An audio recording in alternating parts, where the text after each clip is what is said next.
Hello.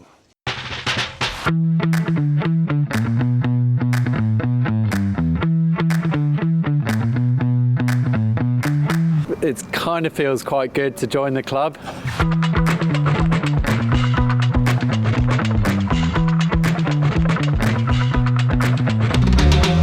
A brand new flying machine. An impressive show. Another new offshore pocket rocket. And as always, there's plenty in Docktalk. But first, what's been going on in the America's Cup and who's been active in the Capsize Club?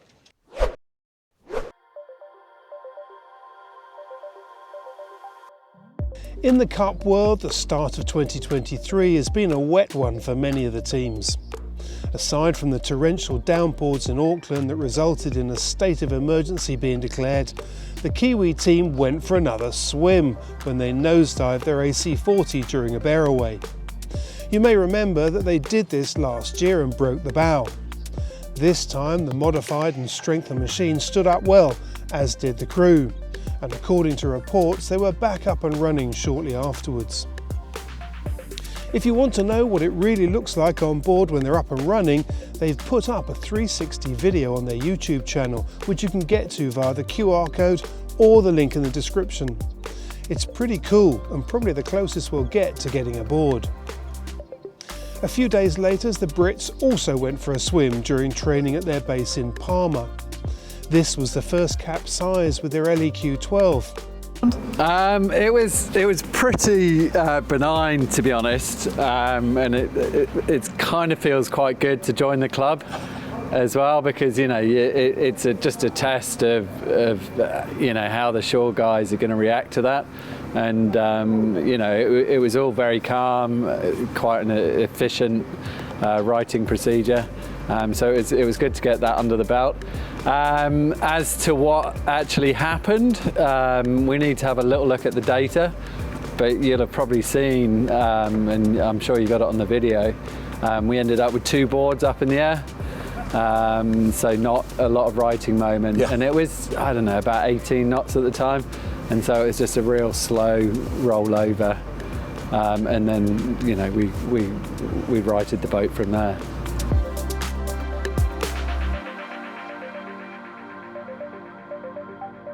No damage to the boat?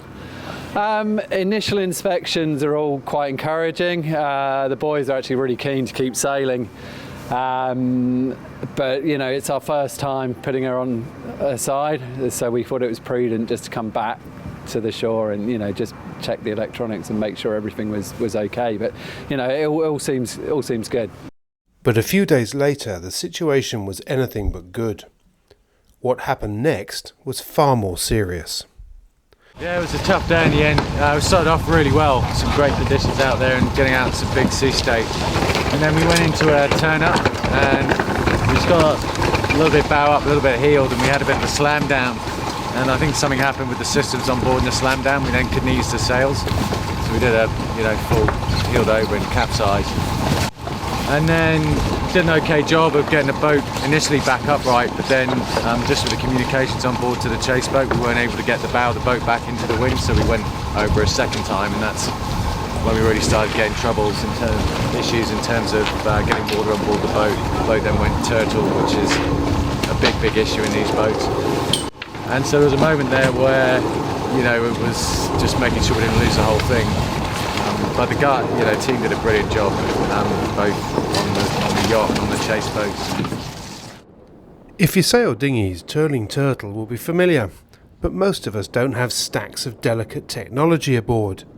As T6 started to fill up, the potential for serious damage increased, as did the risk of losing the boat. So we salvaged, I think, the best we could, finally got the boat upright, and then to cap it off we had some major issues with the batteries, the lithium batteries setting alight, which was the final bit of carnage for the day, but again the team dealt with that. So we've got the boat back, obviously probably in the best shape we could have considering it went turtle. The only positive is that we would about to go into an upgrade window anyway, so I guess if this was going to happen, it's not a bad time.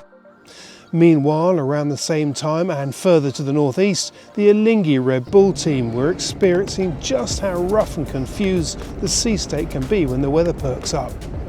I've done a fair bit of boat testing down there and can vouch for this area being quite unpleasant when the waves bounce off the shore and back out to sea.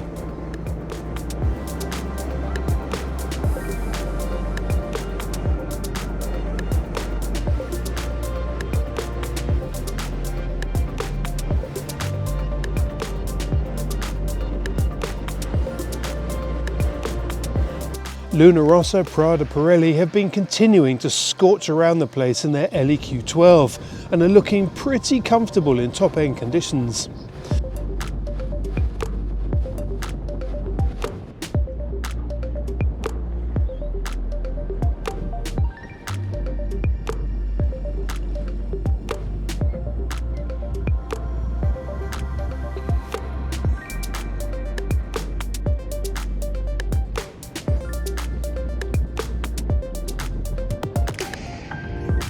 Recently, their youth crew were also out in their 69F in conditions that were pretty well up there too.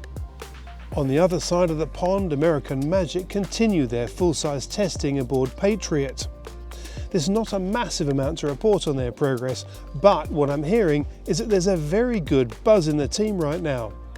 Maybe that's down to the recent signing of Tom Slingsby, who it would seem would make a perfect match for his fellow Olympic laser sailor Paul Goodison. Or maybe that considering the dark disappointment of their crash out of the last America's Cup, the same boat now feels very different. Who knows, but it's good to hear them upbeat. I think you see some really strong teams. I mean, I think it's impressive to see how far Alinghi's come in a short period of time. You know, clearly they're very well set up and they have some great sailors. You know, it's obviously the defender is very strong. In their execution of the AC40s. You know, Luna Rossa is a very well thought out, that platform is very, very well thought out, as is the Ineos boat, which is, you know, very technical, highly optimized with instruments. So, you know, what you see there is probably a team that's learning each other, learning how to talk to each other between engineer and sailor. So when I look across the fences, I'm happy with where we're at, but I'm also very respectful of the fact that the others are very good. And you can kind of see, when you think about where we were 5 years ago with these boats and with the concept and how far along everybody's gotten in such a short period of time, it's pretty exciting. You know, obviously, as we see the recon coming out of Barcelona, we're pretty keen to go out sailing in a sea state and some swell. And you know, I think early on when we got out there in the ebb tide, you know, it was much more. It was a little bit more conducive to what we were after, and you know, we chased the sea state a little bit offshore, so we got a ways away. You know, when you can't see the skyline that much in Pensacola anymore, that you're pretty far out there. And so it was a good day. It was a good day to sail in the sea state. It was a good day to try the different settings and different camp positions that we were after. So all in all, a good day. And talking of upbeat, the French team have just announced their new sponsor, the OnCourse Group, and their new name, the Orient Express team. And while they wouldn't really tell us much more about the funding, the base, the plans, it sounds like they aim to steam through the competition. Sorry, I wish I hadn't said that. And finally, back to the Kiwis, who've just started two-boat testing with a pair of AC40s. One of them is configured as a One Design, the other as their LEQ12. I can't tell you which is which, but in some very exciting news from a personal point of view, we're heading to Auckland, so I'll make sure I find out a bit more. A race that is well underway is the Ocean Race. The opening stage was brutal as the fleet headed upwind from Alicante towards the Gibraltar Strait. They knew it was going to be rough, but when the bad weather hit, it was hideous, with wind speeds in excess of 50 knots and big boat-breaking seas. And while they didn't really want to think about it, let alone say it out loud before the start, both the teams and the organisers were really worried about the potential for serious damage.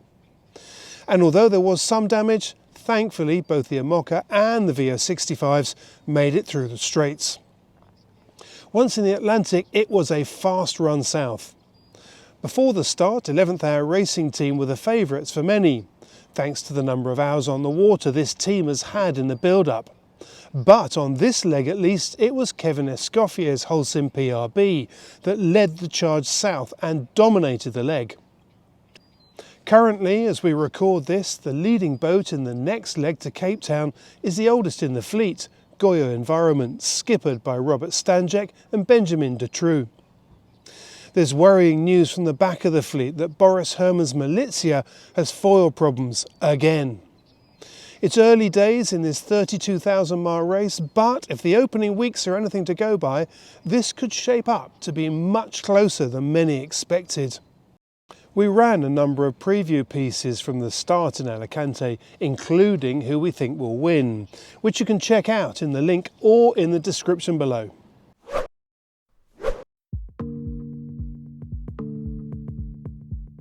Getting an entry into the Rolex Fastnet race has become almost as competitive as the race itself. So if you're in already, well done. If you're not, the clock is counting down and registration for the final classes closes in April. This year will be the 50th race, a milestone for an event that is steeped in history. Jolly Breeze won the first race in 1925. At a dinner shortly afterwards, the Ocean Racing Club was formed. Today, the Fastnet fleet is 500 boats. The record for the original course is 1 day, 4 hours and 2 minutes, set by Maxi Edmond de Rothschild in 2021. For the monohulls, the record set in 2011 by the VO70 Abu Dhabi still stands at 1 day, 18 hours and 38 minutes. As in 2021, the race now finishes in Cherbourg and attracts the world's biggest and best, along with a huge fleet of amateur sailors, to make the Rolex Fastnet race the biggest offshore race in the world. If 600 miles is your thing, the Hellenic Offshore Racing Club will be running the third edition of the Aegean 600 in July. The event has grown rapidly in popularity. On the face of it, it's easy to see why. A 600-mile course that takes the fleet through some stunning scenery, along with the start that says it all, with a line set beneath the 2,500-year-old Temple of Poseidon. The intricate course that threads its way around the islands of the South Aegean Sea makes this a tactically complex race on the navigation front as well. And then there's reading the weather. While the 15 to 20 knot northerly Meltemi is a regular feature, experienced crews know not to take it for granted. Little surprise then that this event has grown so quickly.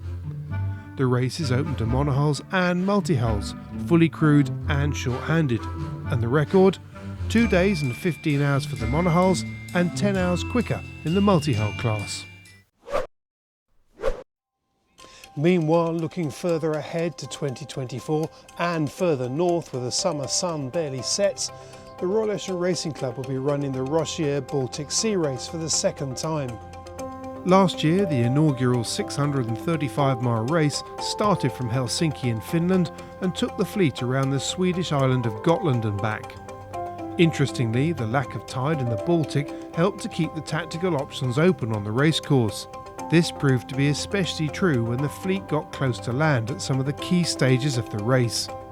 As a result, the pressure remained until the end. The front of the fleet provided a good example where the VO65 Ambersail and the VO70's I Love Poland and Bullhound locked horns throughout the race, before the TP52 Outsider piled on the pressure even further in the closing stages.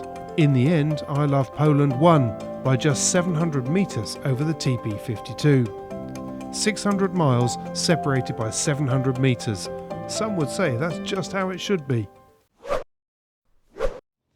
If the regatta format is more your thing, Italy's Trigolfi Sailing Week offers a mix of inshore and offshore racing. The event, which is now in its 68th year, begins with an offshore tour of the Bay of Naples. The race will start on the 12th of May. The multi-hulls have the longest course at 205 miles, while for the ORC and IRC monohulls the course is 155 miles, and for the classics it's 80 miles. After that, having started the week in Naples, the fleet relocates to Sorrento for the inshore series. This runs for the next 4 days. The series also includes a new Corinthian division where 80% or more of the crew will need to be Group 1 amateurs. Plus, the Sorrento stage of the week is the ORC Mediterranean Championship, which is also a qualifier for the Italian National Offshore Championships. All in all, plenty for teams to get stuck into. Meanwhile, the longest running regatta in the world that is fast approaching its 200th birthday has been refining a modern way of conducting racing and communicating with its sailors. Last year, Cows Week launched the latest version of its app. Originally developed in 2018, the bespoke app is integrated with the entry system, modernising and improving the backroom operations. Communicating with 600 boats across 40 different classes was made much more effective too. This benefits both sides, as sailors are able to receive direct communications for their class from courses to start locations and timings. Last year, despite some tricky weather at times, all 37 classes had a start on every day. According to the organisers, without the ability to communicate through the app, this would not have been possible. With a total of around 300 courses and 4,000 finish times logged through the week, along with a total of 96,000 miles sailed by the combined fleet, it's easy to see why. Anyone who's sailed a foiling Moth will know McConaughey boats. After all, in 17 years they've built around 4,000, from the Blade Rider to the Mach 2, and now they're producing the Wasp. But they're also well known for their carbon creations at the other end of the scale, from Maxis and Performance Cats through a long list of some of the world's most famous racers. They're also the builders of the new AC40, but recently they've been busy building this.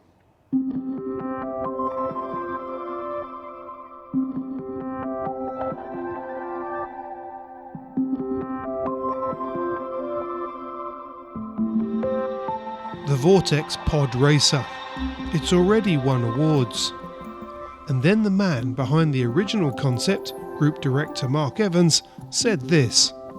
I mean, you don't have to be agile, you don't have to be fit, and you can be doing 25 knots with ease, ripping around out there, and it's a lot of fun because you're about 600 mils to 700 mils off the water doing 25 knots, and you know it.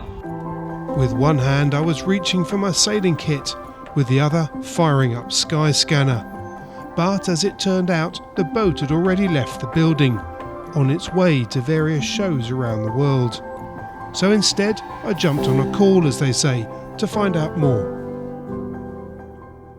So Mark, great to see you. Thanks for joining us. I mean, the Vortex Pod Racer is an extraordinary looking boat, but just give us, I mean, if you had to tell someone in one sentence what it is, how would you describe it?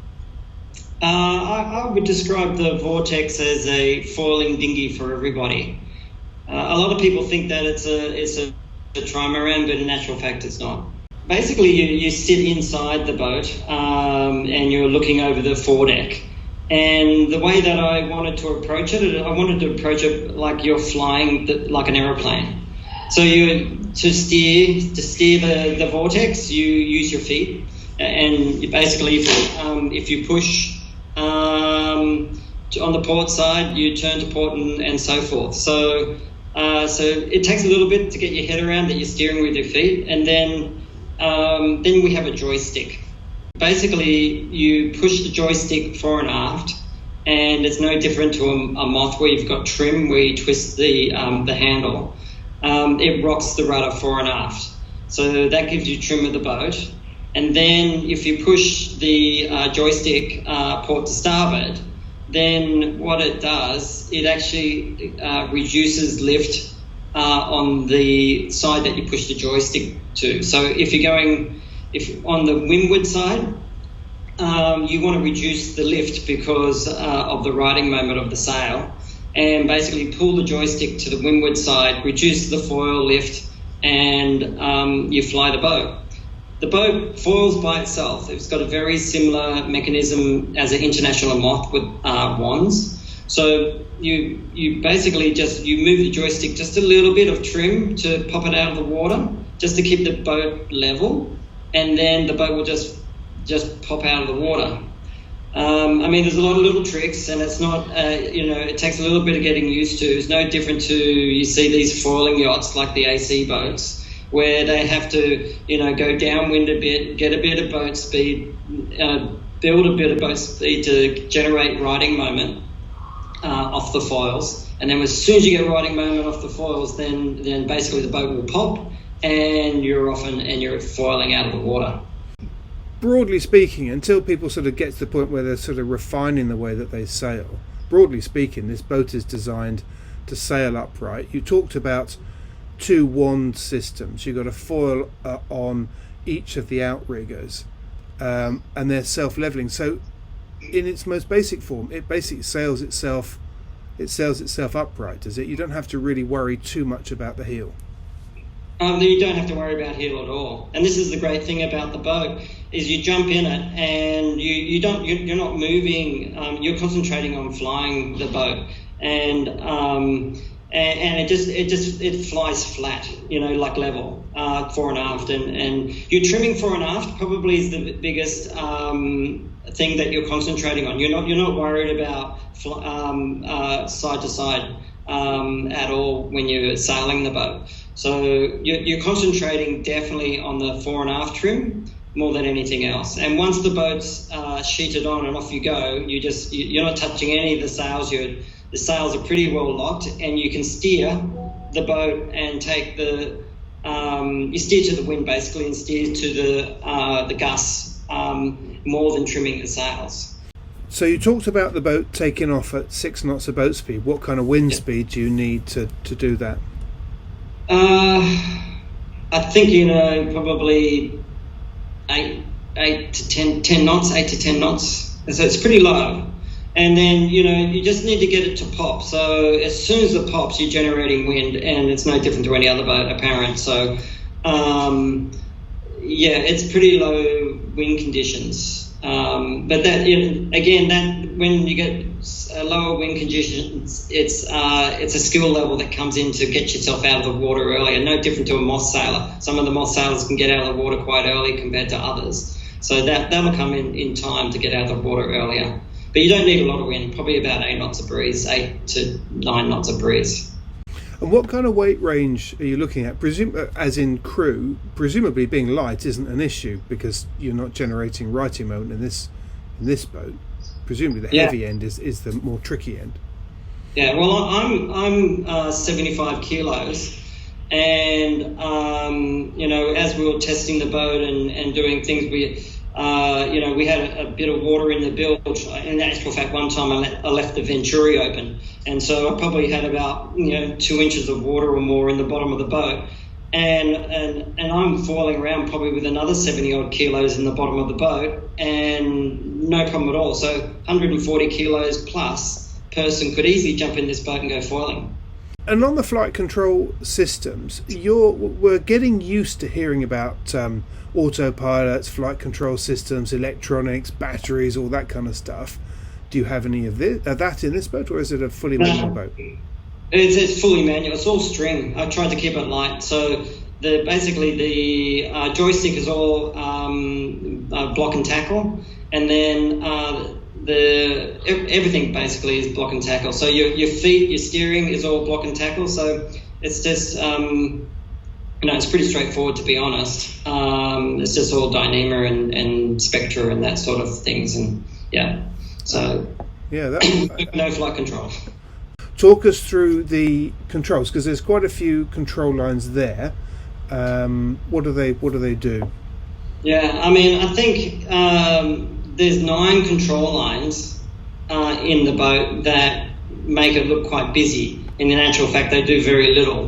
The thing is, with this particular boat, you're in a cockpit. So if you wanted to come up to a beach, for instance, and you had your boat trolley, you can't get out onto the wings and pull your foils up. It's not like a normal dinghy where the foils are underneath you and you can pull the foils up. So I had to figure out a method of actually pulling the foils up, putting them down and locking them without leaving the cockpit. And so those foil controls are on the outboard side of the cockpit, are they? They're the outermost, I think, looking at it from here. Yeah. So there's one to pull the foil up, there's one to pull the foil down, and then there's one to lock it. And then the same with the rudder. So you end up with 9 ropes basically lifting foils up and down. The sail controls, I'm just scrolling through them here, the sail controls are fairly straightforward, and there's actually not that many of them. Yeah, it's exactly the same as any other dinghy. There's nothing new when it comes to sailing this as a dinghy. It's exactly the same. Well, I think, the way that I saw the design was for the dads or the mums, to jump in this boat. I mean, a lot of the parents, they would buy a Wasp or a Mach 2 or something for their son or daughter. And then I thought, they do a lot of that they buy them because probably they would like to do it themselves. And so I sort of thought, well, maybe they can buy a moth, an international moth for their children, and then dad can get out there as well, or mum, and rip around and enjoy the time on the water as well. When we first put the boat in the water and we were comfortable with it, I grabbed 4 people that I knew, and one of them was 65, probably 100 kilos, and we took him out on the water, put him in the boat, and within 15 minutes he was foiling. Never been on a foiling boat before. What kind of top speeds have you got to so far? We've been sort of around that 25 knot mark, but it's still got more to go. It's sort of be an ice boat territory, really, wouldn't it, from the speeds you're talking about? I know they go a lot faster than that, but even so, it's sort of seeing the images and some of the video that you've put out there. It does remind me a little bit of a DN. It's sort of that kind of size. It's that sort of concept. Well, to be honest, that's where the inspiration came from. I was watching the ice boats, and I was at home. It was a rainy day. Just flicking around through YouTube, just watching different clips, and I saw the ice boats, and I went, in actual fact, I could build one of those in the water. So that's how it all began, and I just started sketching it up, and then I ended up, it took me a while because it wasn't something that we just said, okay, we're going to do this overnight. It was sort of like in between jobs. So it took us a few years to get it all together and functioning the way it is. And we enjoyed the process of going through that. You learn a lot. Yeah, I bet you do. Talking of learning a lot, I have to ask, have you capsized it? Have you crashed it? Have you face planted? We've pushed it really hard, and I've put some, test sailors in the boat, and they've tried to trip the boat over and everything like that, and we could not get the boat to roll. As soon as you've got a little bit of boat speed, it's super stable. The riding moment's more than A-class cat, way more. Really? Wow. Yeah. Okay. And that big question, what does it cost? It's not a cheap toy, it's full carbon fibre. It's about 75k. It comes with a full box, it comes in its own piece of box with it's all signed, written. It's got the sails, it's got the electronics. It's turnkey out of the box, and you can fit 2 of these in a container. And when you say 75k, that's US dollars? Yeah, US. Yeah. Yeah. The other thing I must ask is, presumably if all goes well, you are going to tool up so that you can produce these. It's probably not going to be quite as many as you produce in the moth world, who knows, but you will production build them, I guess. Yeah, no, it's fully tooled already. It's ready to go into production. When it comes to manufacturing it, I think you'll be surprised. It's not a moth. Even when people see it, they go, "Oh, okay, it's a lot bigger than what I thought." It's a decent piece of kit. If you look at some of those dimensions on the website, you'll start to understand. And it's actually wider than it is long.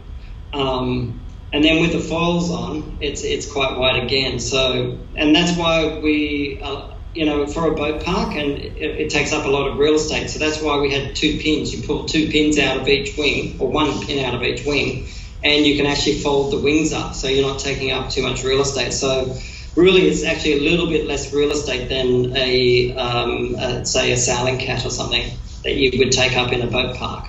Good to speak to you, Mark, and thanks very much for taking the time to explain it. And look forward to hearing some more.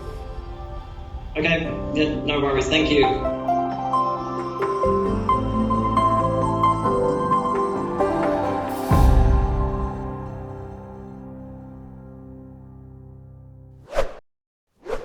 You may have seen already that after an enforced break of 3 years, the world's biggest marine and water sports show, Boot Dusseldorf, opened its doors. As always, it was superb. The biggest range of things that float, along with quite a few that don't, in 17 huge halls. If you haven't seen my report, check it out because there was loads to see. But there was stacks more too. And among the other stories, there were two that stood out for me. The first was about an outdoor Swan. As you may have seen from some of the features we ran last season, this company is on a roll. And just as you might have thought they were running at max, they announced their plans for this season. The biggest news is that of the new Club Swan 43. This is a new cruiser racer designed by Sheahan to follow in the shoes of the Club Swan 45 and 42 that in many ways created the road to where the company is now with its successful racing circuit. They're reluctant to say that this boat replaces the 42, but given it hasn't been built for some time now, it seems like a natural successor to me. The design is aimed at both One Design and ORC Racing and will be built by Fibre Mechanics in Lymington. But their stand wasn't just about new boats. With 56 boats sold, the Swan 48 has been a very successful boat. So at 50, they decided it was time for a refresh. In a list of over 100 improvements, the changes include a bowsprit, a hydraulically operated transom door, new look windows, a reworked and refined interior, and so on. Also on show was the Swan 55. First seen in Cannes last year, the new 55 was making her first appearance at the German show. Given the popularity for this size of boat and adding her modern looks and well laid out cockpit into the mix, I'd say the 55 is going to be pretty popular. I've not sailed it yet, but it's definitely going on the Planet Sail list. Also on the list, but at the other end of the scale, was bagging my place on a new IMOCA 60. I'm going to have to wait a while because it hasn't been built yet. Solo sailor Phil Sharp announced during the show his campaign for the next Vendée Globe in a brand new emissions-free boat. And I caught up with him to find out a bit more. Well, Phil, pretty exciting times for you, isn't it? Big announcement. Just give us a recap on what you've just announced. Well, we've just announced an entry in the IMOCA circuit with the build of a new boat that will compete in the IMOCA Globe Series, including the Vendée Globe.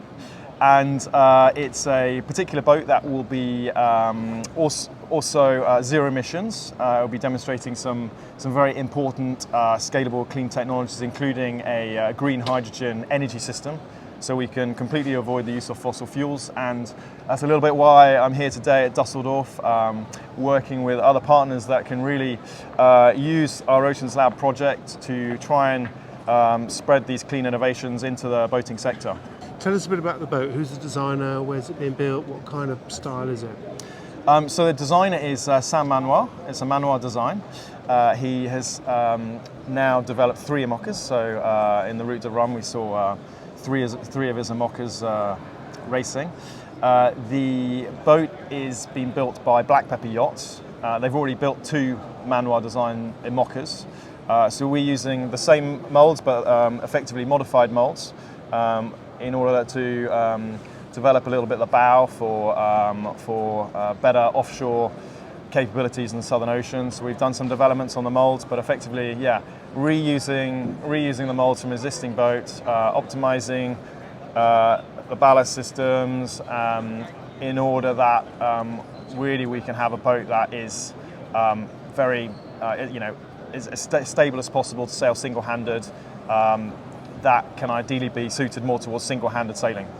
Realistically, how much time have you got to experiment before you have to start saying, we're committing to this, we're building it? We really have no time. We had to start building the boat in December. in order to be sure that we could get the boat launched and compete in the Transat Vabre and the return race, which is the official qualifier for the Vendée Globe that we have to do. So we didn't want to take risks in delaying the project because of R&D. So we're doing what we can in parallel with the boat construction, which is quite limited. And yeah, it's our biggest enemy is time, really. But we want to keep it simple. It's very important that we keep it simple. If you add too many variables into the mix with a boat like that, it just takes you too long to learn. So we really want to make sure that we can get to a certain level of performance, which is going to be competitive as quickly as possible, and then develop from there. Turning to the zero emissions of the boat, tell us a bit about that. What does that involve in reality? So we're really going, taking quite an innovative step forward in kitting the boat out with a hydrogen fuel cell system in place of the standard diesel engine, which we see on all the IMOCAs today. They either have a mechanical engine directly connected to the propulsion, or they have a generator connected to an electric drive. And we've been working on a hydrogen fuel cell system for a few years now. We've actually started up a company as well to commercialise the technology, and we think it's very important to showcase it in a class like the IMOCA to show that we can be light, high performance and zero emissions. With a system that can be scaled up and used on lots of other craft as well. So it's really to showcase that, to also to increase the confidence in the marine sector in general that this technology exists, it works, and it can be adopted to a variety of different vessels. So really Oceans Lab is a clean tech accelerator, advancing hydrogen, advancing also some other recyclable composites that we're going to be testing through the boat. And really to help increase the confidence in the sector to scale up and embrace these important clean technologies. Good. Well, it sounds absolutely fascinating. I've already mentally booked out the space in July, just so you know, so I can come sail. Well, that gives an incentive to build the boat on time. Yes. Indeed, yeah. Well, brilliant. I'm so pleased for you. That's brilliant news. Well done, and I'm sure we'll speak closer to the time. I hope so. All right. Thanks. Cheers. Cheers. Another new racing project to be announced at the show was Jeanneau's new 30-foot One Design. The plan to create an affordable offshore One Design racer has been bubbling away for some time and wasn't originally a Jeanneau project, but now it is, and it's due out this season. More on that later. Meanwhile, something else I discovered while walking the halls was about how difficult it is to break the fully crewed non-stop around the world record to win the Jules Verne Trophy. The team aboard the Super Maxi Trimaran Sails Have Changed, the former Spindrift, have had several attempts in recent years and have been on standby all this winter. The way to break the record, it seems, is not pushing harder and faster in the Southern Ocean, but finding the right weather window to take a slingshot south. This is where time can be made and the record improved. But despite several promising looking weather windows, the right conditions haven't appeared yet. Just in case you were wondering.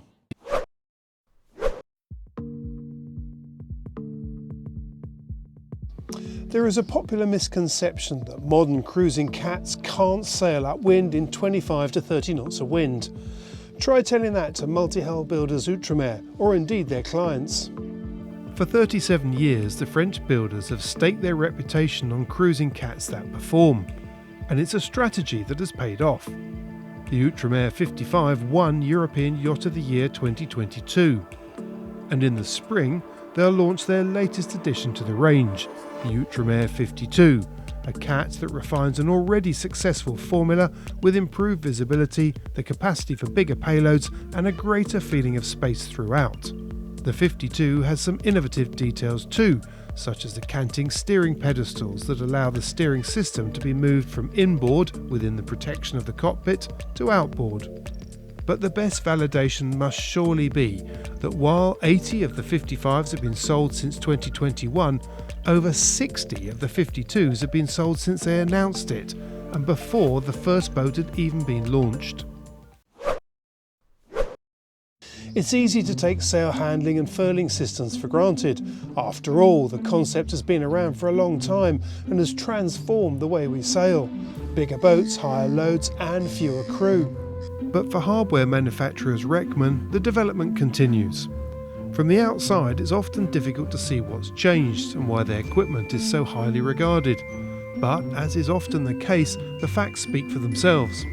Their hydraulic cylinders are built to work up to 440 bar, whereas their competitors set 350 bar as the maximum pressure. Reckman have developed their own electric pumps, specifically for their cylinders and drives that include manual backups.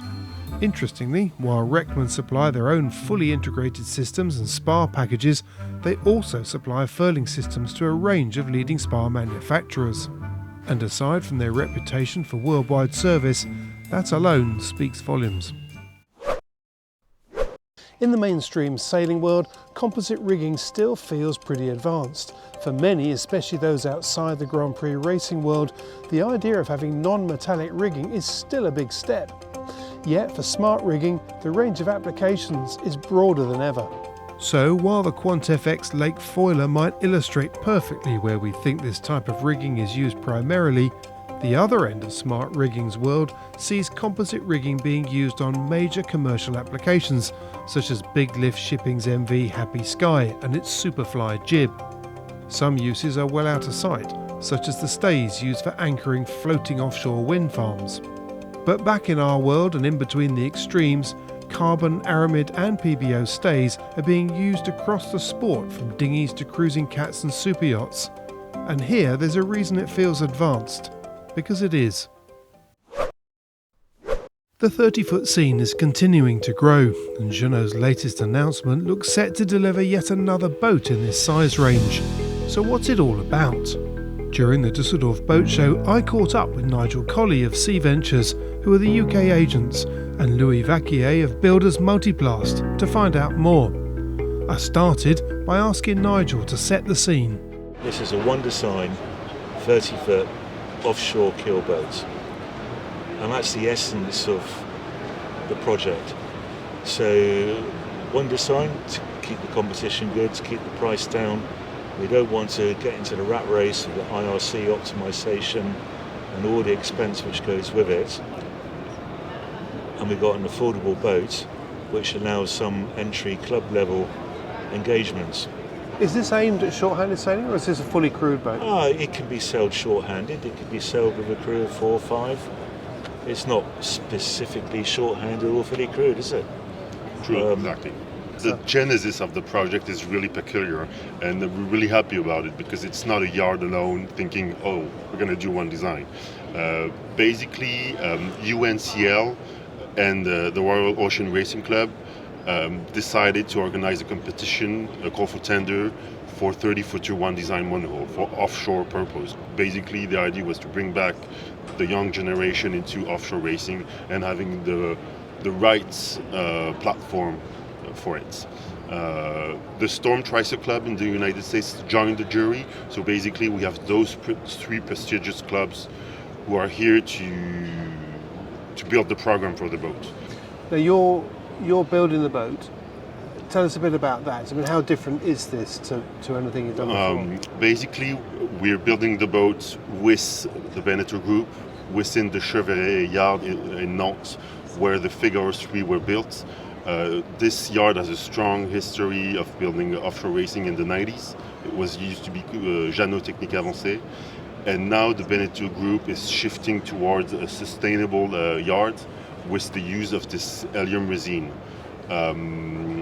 They've done 3 years of research and development with Arkema for building their own grade of resin, and they're now deploying it. So the Sun Fast 31 design will be the first series production boat to be recyclable. The resin, as it's a thermoplastic resin, can be heated and you can recuperate the resin and take out the fiber and recuperate the resin. And the interesting aspect is that the resin you recuperate has a financial value, meaning the recycling industry will have interest in recycling this product. The waste of production as well is reusable. and there's already recycled resin materials in the resin, making it a very interesting. It's a real breakthrough for the industry. Basically, we're talking about the same mechanical characteristic as the polyester resin, which is the standard in the marine industry, with the same weight. So we didn't have to redesign the boat due to the use of this resin. And Nigel, what goes through my mind whilst Louis talking about it as well is the market for this boat. I mean, what are we talking about? Is this a Northern European thing? Is this a global boat? Where do you see this as being popular? Well, I think the power of the Beneteau and Jeanneau group behind it, it's got to have global aspirations. But the key to this boat for me is the cost entry point is being kept down to a reasonable level with the one design aspects. Whereas the Sun Fast 3300, which has been very successful and is still successful, it's still selling well, it's competitive, but the price with the IRC optimization, it's not a one design, the price can run away. And it's the same for all the other similar designs out there. Is there a target price for this? I presume there is. Have you declared one yet? The price, I understand, is about 143,000 euros ex-factory. This price comes with a full electronic gear from B&G. It's a really good level of electronics equipment. This kind of equipment you have for solo sailing or short-handed sailing. So on top of this price, you only add the security gear and the sails. In the class rules, we are limiting the fabrics and the quantity of sails used in order to control the budget. So this is really important. Basically, we're looking for a boat fully equipped, able to do a transatlantic for a bit more than 200,000 euros, including VAT. Well, that would be very, very appealing indeed. It's interesting that so many of the developments recently, in the last few seasons, have been around this 30 to 35 foot range. It's almost like we're going back to the future when you and I, Nigel, were young lads. This was the size of boat that seemed quite big, and yet we feel like we've gone full circle. Yeah. Is there a reason for that? Why is racing focusing? It's coming back to 30, 35 footers. What's driving accessibility and getting younger people engaged. They can't afford the 40, 52 foot race boats. Even the owners of those boats with a crew of 12, 14 people, are getting more pleasure. They came into the short-handed market with COVID. It was the only racing which was in town. You know what? They've not gone back. They've enjoyed the engagement. It's the cost level is more reasonable, and success breeds success. Competition breeds competition. I mean, just from the early renderings and looking at the picture behind you, I noticed the coach roof is offset. That's rather unusual. What's the thinking behind that? Do you mean that the pit is a bit on starboard? Yeah. It's basically for. We thought a lot about the deck layout, making the maneuvers and making able to cross the line easily. It's also for the geometry of the construction, making it easier. So all in one, it works well. We believe it works well. No, it's a very interesting looking boat. So when are we likely to see one? When's the first one going to be launched? Early summer this year. Good. Well, I look forward to seeing it. Once again, and as always, thanks so much for watching. Please do subscribe, click on the bell, like us, check us out on our Facebook page and on our website. And please keep spreading the word. Stay safe, stay well, until next time, where we'll be reporting from Auckland. Oh yes.